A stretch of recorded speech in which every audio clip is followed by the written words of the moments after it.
Hello friends, welcome to with my Moupiyali. তোমাদের সকলকে জানাই মাঘী পূর্ণিমার অনেক অনেক শুভেচ্ছা। আজ এই মাঘী পূর্ণিমার পুণ্যতিথিতে আমি চলে এসেছি ফেব্রুয়ারি 2026 এর মান্থলি রিডিং নিয়ে। এই রিডিংটা কাদের জন্য? যাদের জন্ম যে কোনো মাসের 1 তারিখ থেকে শুরু করে 31 তারিখ পর্যন্ত, এবং যারা যারা নিজেদের প্রপার ডিওবি জানে না তাদের জন্য, অর্থাৎ সকলের জন্য। আমরা জানি এরকম একটা অসপিশিয়াস তিথিতে ডেটিসরা বলা হয় তাদের স্বর্গলোক থেকে বা হেভেন থেকে আমাদের পৃথিবীতে অবতরণ করেন। এই রকম একটা অসপিশিয়াস দিনে আমি ফেব্রুয়ারি 2026 এর মান্থলি রিডিং নিয়ে চলে এসেছি। তাহলে চলো আমরা দেখে নিই আমাদের ইষ্ট দেবতারা আমাদের জন্য ফেব্রুয়ারি 2026 এর কি কি মেসেজেস দিতে চান। তাহলে চলো শুরু করা যাক। এটা কিন্তু ভিডিওর 7 পার্ট। এর আগে ভিডিওর first, second, third, fourth, fifth and sixth part already uploaded. যারা যারা সেই পার্টগুলো মিস করে গেছো তারা কিন্তু একবার দেখে নিও। ভিডিওর এই পার্টে আমরা দেখে নেব যাদের জন্ম যে কোনো মাসের 25 তারিখে, 26 তারিখে, 27 তারিখে এবং 28 তারিখে, তাদের জন্য ফেব্রুয়ারি 2026 এর মেইন রিডিং কি কি হতে পারে। তাহলে চলো শুরু করা যাক। যাদের জন্ম যে কোনো মাসের 25 তারিখে তাদের জন্য কি রিডিং আসে একটু আমরা দেখে নিই।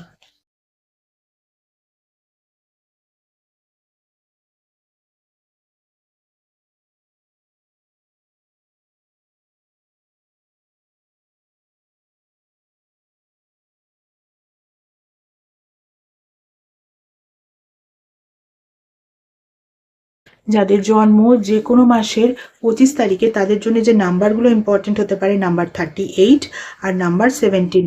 তোমাদের জন্য যে ফার্স্ট কার্ডটা আসছে সেটা হচ্ছে টু বি ফেয়ার এর কার্ড এবং তার সঙ্গে সঙ্গে ইনার নোয়িং এর কার্ড। দেখো, ডিভাইন তোমাদের বলছেন যে ফেব্রুয়ারি 2026 এ তোমরা কিন্তু লাইফের 5টা ইম্পর্টেন্ট সেক্টরের, প্রতিটা সেক্টরে যে কাজই করো কিনা ফেয়ারলি কাজ করবে। অনেক সময় অনেক কাজে অনেকে ব্যালেন্স করতে ভুলে যায়। তোমরা এই কার্ডটা যদি দেখো তাহলে, জানি না ক্যামেরায় বোঝা যাচ্ছে কিনা, দেখতে পাবে অনেকটা কিন্তু ঠিক তুলা যন্ত্রের মতো। সেরকমই ব্যালেন্স করার কথা কিন্তু ডিভাইন তোমাদেরকে বলছেন। যদি ব্যালেন্স করতে পারো সমস্ত দিকে তাহলে কিন্তু ফেব্রুয়ারি 2026 এর পরের মাসগুলো তোমাদের জন্য খুব ভালো হতে পারে। হয়তো কোথাও গিয়ে কোনো ব্যালেন্স করায় কিছু হলেও অসুবিধা হয়েছে, সেই জন্যই কিন্তু ডিভাইন বলছেন ব্যালেন্স করতে এবং তার সঙ্গে সঙ্গে ফেয়ার থাকতে। মানে প্রতিটা সেক্টরে তুমি একেবারে ফেয়ারলি কাজ করো।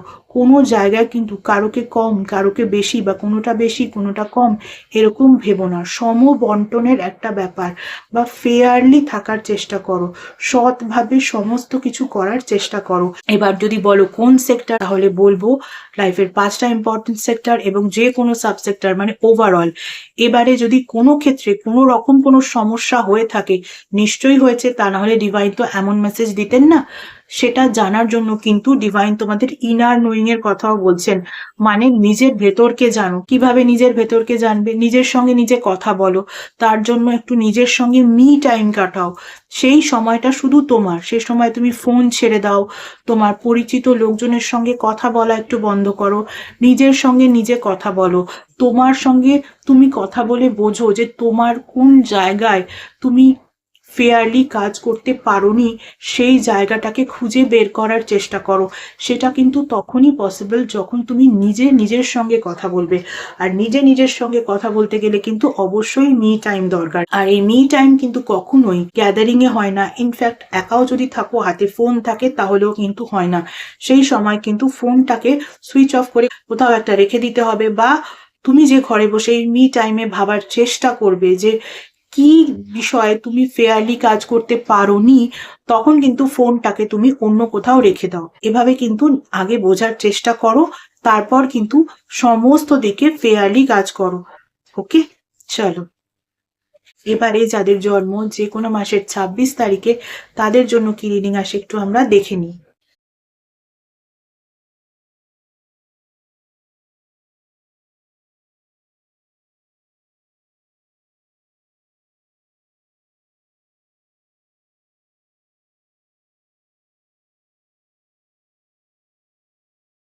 যাদের জন্ম যে কোনো মাসে 26 তারিখে তাদের জন্য যে নাম্বারগুলো ইম্পর্টেন্ট হতে পারে নাম্বার 52 আর নাম্বার 18। দেখো তোমাদের জন্য যে ফার্স্ট কার্ডটা এসছে সেটা হচ্ছে মেন্ডিং এর কার্ড এবং তার সঙ্গে সঙ্গে ওপেননেস এর কার্ড।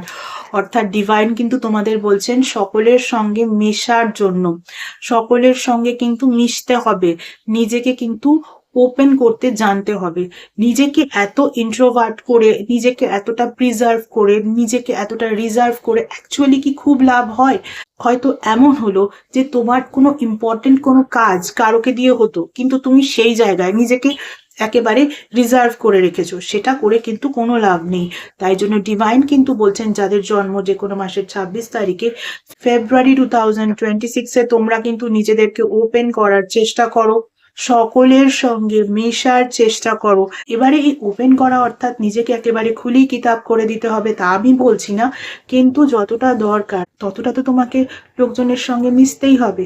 কারণ এমনও তো হতে পারে তোমার কোনো ইম্পর্টেন্ট কাজ অন্যের দ্বারাই সলভ হচ্ছে, এবার সেটা সলভ করার জন্য তার কাজ অবধি তোমাকে পৌঁছতে হবে। আর সেক্ষেত্রে যদি তুমি নিজেকে এতটাই ইন্ট্রোভার্ট করে, রিজার্ভ করে, প্রিজার্ভ করে রাখো, তাহলে সেই বিষয়টা তো হবেই না। তাই ডিভাইন কিন্তু তোমাকে বলছেন ফেব্রুয়ারি 2026-এ তোমাকে কিন্তু নিজের ক্যারেক্টারের মধ্যে এই গুণটাকে কিন্তু নিয়ে আসতে হবে। আগে তুমি নিজের ক্যারেক্টারের মধ্যে এই সকলের সঙ্গে মেশার ব্যাপারটা ক্রিয়েট করো ফেব্রুয়ারি 2026-এ, তারপর তুমি তোমার অন্যান্য কাজ করার কথা ভেবো। চলো এবারে যাদের জন্ম যে কোনো মাসের 27 তারিখে তাদের জন্য কি রিডিং আসে একটু আমরা দেখে নিই।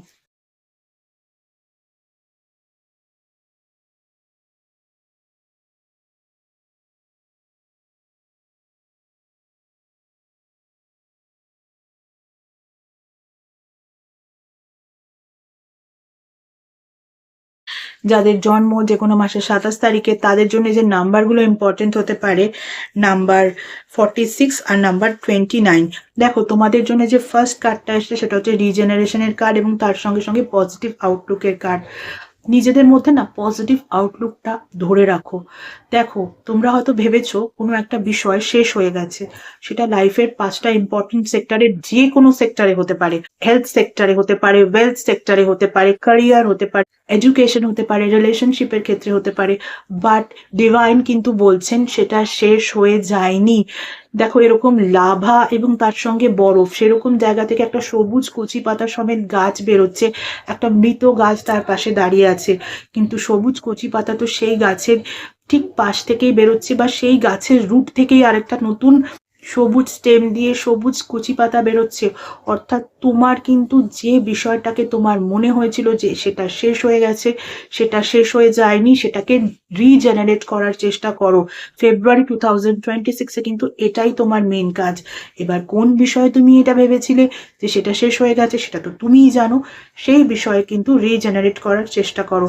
আর তার সঙ্গে সঙ্গে পজিটিভ আউটলুক রাখারও চেষ্টা করো, কারণ সবসময় এরকম ভাঙা ভাঙা ব্যাপার, দুঃখী দুঃখী ব্যাপার, এই ধরনের ভাবনা চিন্তা মনের মধ্যে রেখে কোনো একটা বিষয় যেটা শেষ হয়নি, যেটা থেকে শুরু হওয়ার চান্সেস আছে, সেটাকে শেষ হয়ে গেছে ভেবে নেওয়া, এই ধরনের নেগেটিভিটি গুলো মন থেকে দূরে সরিয়ে দাও।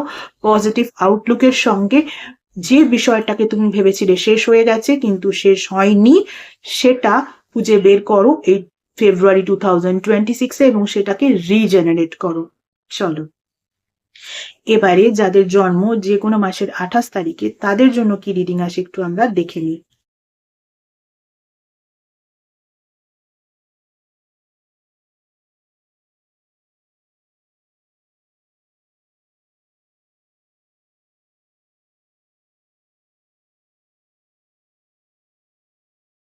দেখো যাদের জন্ম যে কোনো মাসের 28 তারিখে তাদের জন্য যে নাম্বারগুলো ইম্পর্টেন্ট হতে পারে নাম্বার 16 আর নাম্বার 7। দেখো তোমাদের জন্য যে ফার্স্ট কার্ডটা এসছে সেটা হচ্ছে অল দ্যাট গ্লিটার্স এবং তার সঙ্গে সঙ্গে সাস্টেনেন্সের কার্ড। অর্থাৎ আমরা একটা কথা প্রায়শই শুনে থাকি, চকচক করলে সমস্ত কিছু শোনা হয় না। ফলে এই ফেব্রুয়ারি 2026-এ হয়তো তোমাদের লাইফে এমন কিছু হতে চলেছে যেটা তোমরা ভাববে যেটা চকচক করছে এটা হয়তো সোনা, কিন্তু ডিভাইন তোমাদের বলছেন চকচক করলেই কিন্তু সবকিছু সোনা হয় না। আর তার সঙ্গে সঙ্গে ডিভাইন আরো একটা জিনিস বলছেন, সাস্টেনেন্সের কথা, অর্থাৎ রেসপন্সিবিলিটির কথা। নিজেরা হয়তো কোনো ক্ষেত্রে কোনো রেসপন্সিবিলিটি নাওনি, সেই রেসপন্সিবিলিটিটা কিন্তু তোমাদের নিতে হবে, সেটাই কিন্তু ডিভাইন তোমাদের বলছেন। এবার এই রেসপন্সিবিলিটিটা কোন দিকে হতে পারে? লাইফের যে কোনো সেক্টরেই হতে পারে, শুধুমাত্র যে রিলেশনশিপ অর্থাৎ কোনো মানুষের রেসপন্সিবিলিটি তা নাও হতে পারে, কোনো কাজকর্মের রেসপন্সিবিলিটিও হতে পারে। ফলে তোমরা কিন্তু ভেবে নাও কোন দিকে রেসপন্সিবিলিটি তোমরা নাওনি, যেটা কিন্তু তোমাদের নেওয়া উচিত ছিল। এবার রেসপন্সিবিলিটি না নিয়ে কোনো একটা জিনিসকে দেখে তোমরা হয়তো ভেবেছো এটা চকচক করছে, এদিকে দৌড়াই, এটা সোনা, কিন্তু একদমই তা নয়। সেই জিনিসটা যে সোনা নয় সেটা হয়তো পরে তোমরা বুঝতে পারবে। ফলে এই জিনিসটা কিন্তু মনে রাখো, এবং মনে রেখে যে রেসপন্সিবিলিটিটা তোমরা নাওনি সেই রেসপন্সিবিলিটিটা নাও। কারণ অনেক সময় এই জিনিসটা হয়ে থাকে, মানুষ সঠিক জিনিসের রেসপন্সিবিলিটি না নিয়ে বেঠিক জিনিসের রেসপন্সিবিলিটি নেয়। ওই যে চকচক করলেই শোনা হয়, সেদিকে সবাই দৌড়য়। এই ভুলটা কিন্তু ফেব্রুয়ারি 2026-এ করো না। ডিভাইন কিন্তু সেটাই তোমাদের বলছেন। এই ভুলটা হয়তো হওয়ার চান্সেস রয়েছে, তাই জন্যে কিন্তু ডিভাইন আগে থেকেই অ্যালার্ট করে দিচ্ছেন, এবং ডিভাইন এটাও বুঝিয়ে দিচ্ছেন যে রেসপন্সিবিলিটি থেকে কিন্তু দূরে পালিয়ে গিয়ে কোনো লাভ নেই। রেসপন্সিবিলিটি নাও, না হলে কিন্তু পরে সমস্যা হলেও হতে পারে। চলো, ভিডিওর এই পার্টে কিন্তু এটুকুই। বাকি রিডিং গুলো দেখতে হলে কিন্তু দেখতে থাকতে হবে। এছাড়া যারা যারা আমার থেকে পার্সোনাল কনসালটেশন নিতে চাও তাদের বলবো, পার্সোনাল কনসালটেশন কিন্তু একেবারেই ফ্রি কনসালটেশন নয়। পার্সোনাল কনসালটেশন কিন্তু paid consultation. Regarding what? Regarding numerology, vastu, tarot reading, tarot healing, crystal healing, healing with Reiki, healing with meditation, healing with law of attraction, healing with symbolism, astrology, palmistry, সনাতন ধর্মীয় পদ্ধতিতে spell casting, সনাতন ধর্মীয় পদ্ধতিতে মোজোব্যাগ making, এবং এমন কিছু special remedies যেগুলো তোমাদের ওভারঅল ডিটেলস চেক করার পরেই দেওয়া যায়, এভাবে জেনারেলি দেওয়া যায় না, ইত্যাদি বিষয় আমার থেকে কনসালটেশন নিতে হলে কিন্তু স্ক্রিনে যে ইমেল আইডিটা দেখতে পাচ্ছ সেই ইমেল আইডিতে মেইল করো তোমাদের অ্যাপয়েন্টমেন্ট বুক করার জন্য। তোমাদের অ্যাপয়েন্টমেন্ট একবার বুক করা হয়ে গেলে তখন কিন্তু তোমাদের টাইম স্লট প্রোভাইড করে দেওয়া হবে, কল নাম্বারও প্রোভাইড করে দেওয়া হবে। যে টাইম স্লট ওয়াইজ সেই নাম্বারে কিন্তু তোমাদের কল করে নিতে হবে। এতদিন ধরে তোমরা যেভাবে আমার ফেসবুক পেজটাকে লাইক, ফলো, শেয়ার করেছো, আমার পেজে তোমাদের বন্ধুদেরকে ইনভাইট করে নিয়েছো, তাদের বন্ধুদেরকেও ইনভাইট করে নিতে বলেছো, ঠিক একই রকম ভাবে আমার ইউটিউব চ্যানেলটাকেও কিন্তু সাবস্ক্রাইব করতে হবে। পাশে থাকা বেল আইকনটাকে ক্লিক করতে হবে, এবং তোমাদের বন্ধুদেরও বলতে হবে তারাও যেন আমার ইউটিউব চ্যানেলটাকে সাবস্ক্রাইব করে নেয়। আজকের মতো এইটুকুই। Tata. Thank you so much.